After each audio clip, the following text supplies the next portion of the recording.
Hello, welcome to another video. I am actually getting ready for the day, and whilst I get ready, I thought it was a good idea to kind of talk to you guys about the whole process of buying my house.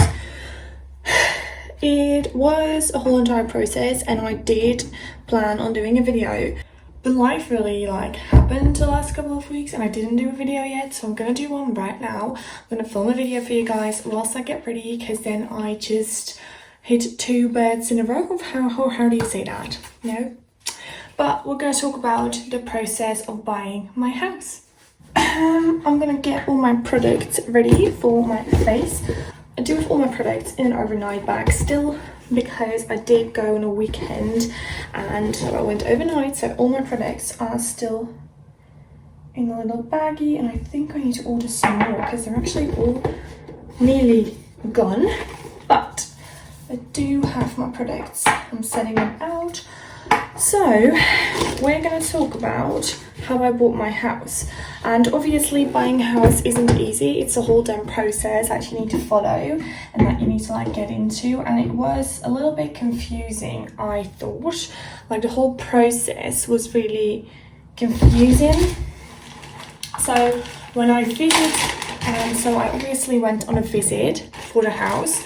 That is what I explained in the last video, that I did go and visit the place. I did take a look at it, and in the evening time I decided to put in an offer, and that offer was accepted. So at that point I knew that I was going to be able to get the place, and that I was going to need to go ahead with the whole entire banking situation and insurance and all of that. So the first thing that I needed to take care of was find a mortgage. So find a loan for my place and figure out whether I can pay for the place or not. Obviously I did do a little bit of investigating myself in whether I could or could not pay for the place, but when professionals look at it, it's always a little bit different. So I decided to go and contact my bank, the bank that I also have my accounts on, and so I thought it was the easiest way to just have contact with them and also apply for a mortgage in the same bank as I have all my accounts in. I thought that was definitely going to be the easiest way to do things. So I did contact them and I asked a little bit more about the loan and my mortgage and everything that actually came with that. I am pretty young.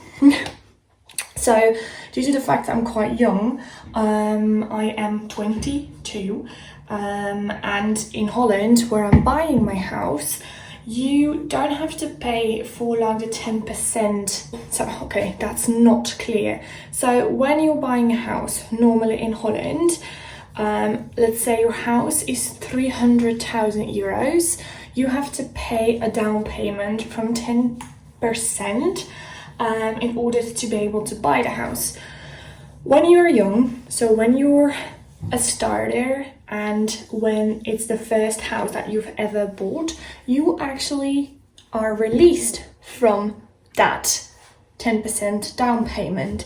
So I needed to be able to prove myself that this is my first ever house that I'm buying, or property that I'm buying, and that it's also, I am 22, not 23 yet, and that it's actually that I am within qualifications.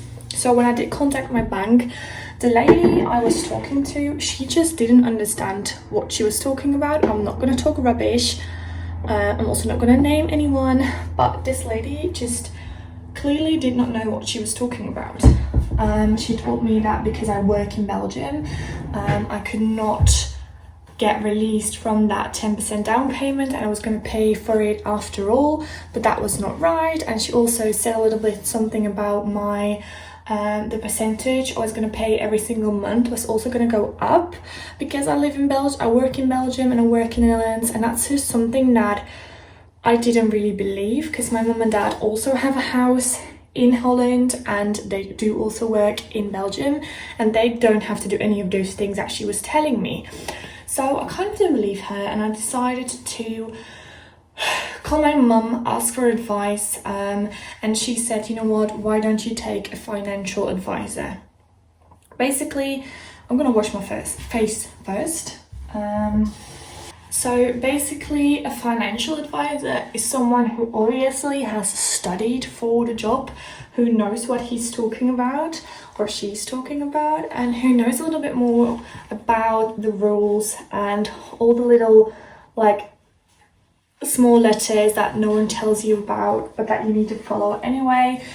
And through be told, I think that could have been the best thing that I decided to do in this whole process, is getting a financial advisor. So basically how it works is you pay the guy. With me it was a guy, it can be a girl as well, but with me it was a guy. So I paid the guy to take care of everything for me, so I didn't have to take care of anything. So what I did was I called him. I was asked to come in for a getting to know me conversation and kind of getting to know the whole situation I was in with my house and what kind of mortgage I was able to pay, how I was able to know how much I'm able to pay monthly and how that was going to fit in the whole program. And basically it was an amazing decision to hire this man, because I stumbled upon a lot of problems with buying my house and he took care of everything. So the first difficulty we stumbled upon is that at the time I was buying my house, I was still a student. So I actually started looking for places in, I think, January, thinking that with the housing market, I wasn't going to be able to find a place for at least 6 months, and then by the time I would buy a place I would be already graduated. Well, everything went a little bit faster than we expected and I actually found a place way sooner than we thought. And at the point that I was going to apply for a mortgage, I actually was still a student, and that was problem number one, that you need to find a bank that agrees with letting a student get a loan, get a mortgage. And that was the first problem I kind of stumbled upon, and I didn't know how to tackle myself. Luckily for me, my financial advisor, he met up with 2 different banks that were okay with me getting a mortgage, with me getting a loan there, as long as I had a little bit of a proof that I was going to work somewhere. So I did have a contract from my job, which you will hear all about later on, and that was enough for them for me to prove actually that I had a job and that I had financial security, and that was enough for them to know that I was going to be okay paying the mortgage. So that was struggle number 1. We tackled that. It was all good. That will come back to us later, because we did find a little bit of problem there later on, but in the beginning, at this point, we're all good, we're all fine, we think we're all okay. So we move on to the next point. The next point is monthly payments. Good thing for me is the bank that was okay with me getting a loan there actually did not have the highest monthly payments, so it was 30 euros above my budget monthly that I was going to have to pay, which I didn't really have to think long about because it's only 30 euros and that's perfectly fine. So I did sign my contract with the bank, and that is basically a 6-week long reservation of that contract, because in those 6 weeks a lot has to happen still, and it was kind of reserved for me to have that mortgage. At that point, everything you discussed, the monthly payment is set, it can't go up, it can't go down, which is basically a little bit of a promise for either the client and the bank itself that none of the numbers are going to go up or down. Then another little thing that needs to happen in Holland as well is that your house has to get estimated. Now, this was a whole situation. Basically, the estimation needs to happen from a realtor that was not a part of me buying the house. So I buy my house in cooperation with a realtor, and that realtor can't work on the estimation of the house because then he can obviously work in his own like profits, so that's not going to happen. We need a totally separate realtor to work on the place. Now, the estimation took way too long.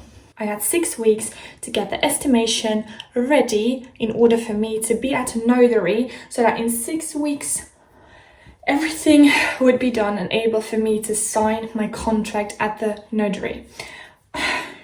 It was stressful because the estimation didn't happen soon. It didn't happen quickly because the first time it happened wrong.